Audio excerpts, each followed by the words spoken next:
I'm Mark Roberts. I was Elise's husband. I was a financial advisor.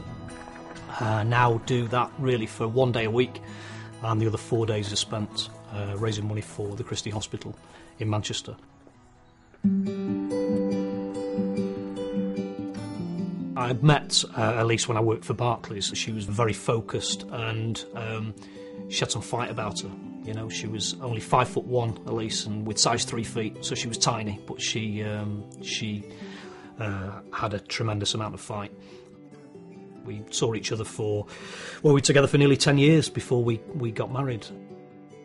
Probably at the beginning of December, almost overnight, 3 pea-sized lumps came up, 2 on her abdomen, 1 at the top of her chest. She went to see the doctor. Doctor was convinced that they were cysts, but said that we should remove them routinely. So on the 15th of December, she went in to have them removed. On Christmas Eve, we got engaged, and then we went back to see the consultant on the 4th of January, and he confirmed that they weren't cysts, they were tumours. I remember Elise asking him the direct question, does that mean I've got cancer? And he said yes, but we don't know what you've got. When we went back on the 18th of January, we were told that she had malignant melanoma and that it was very serious. It was already at stage 4, and Elise asked him what that meant. He said that she'd possibly got between 6 and 12 months to live. It was really important to me to make this film for a number of reasons, to highlight the importance of critical illness cover, to highlight the work that Bright Grey do in support of patients, and also to raise money for the Christie Hospital.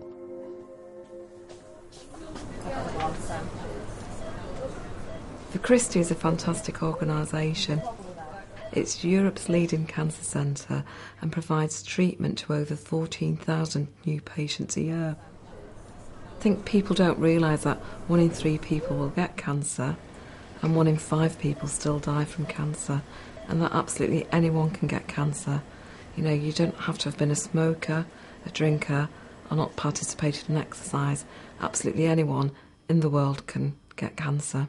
After she was diagnosed, I think she did an incredibly selfless thing. Elise decided to try and help people that found themselves in as desperate a position as her, and she set up an appeal to raise £1 million for the Christie Hospital in Manchester.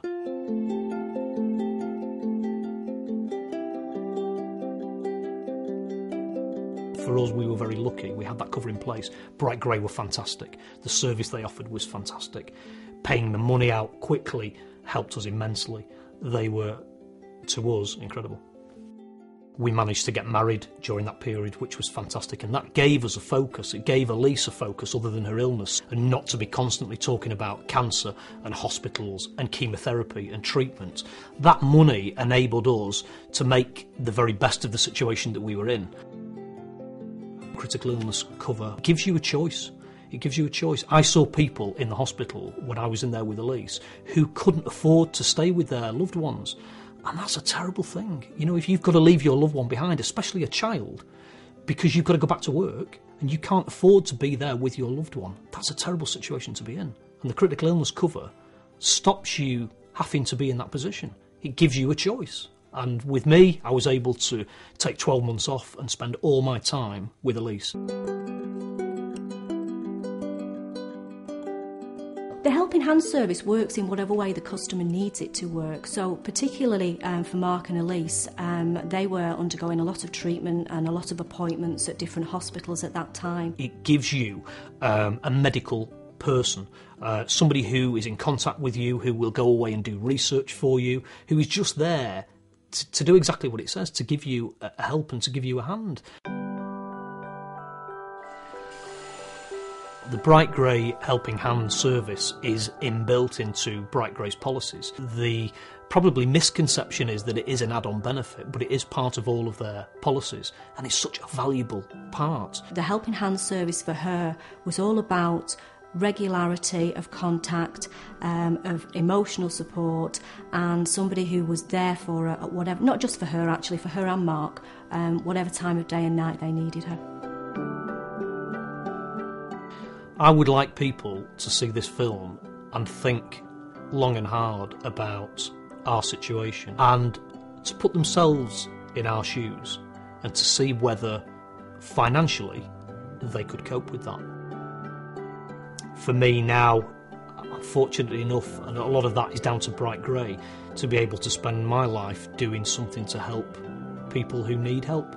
And a lot of people aren't in that position, so I think in a lot of ways I'm very fortunate.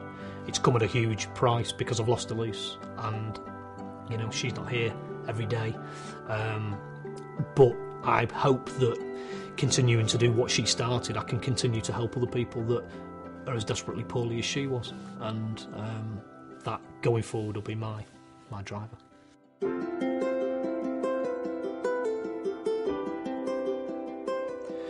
I myself work for a financial organisation, and it is incredibly refreshing how professional and well trained your team are. They were outstanding in their sensitivity when my husband initially rang up with the news of my diagnosis. They gathered the information efficiently, which is a real skill when you are dealing with customers' emotions. They listened, questioned at the right time, and always made you feel you were not just another case or call. I genuinely cannot thank you and your team enough, and I hope this email goes some way in noting how much myself and my husband appreciate the way our case was dealt with.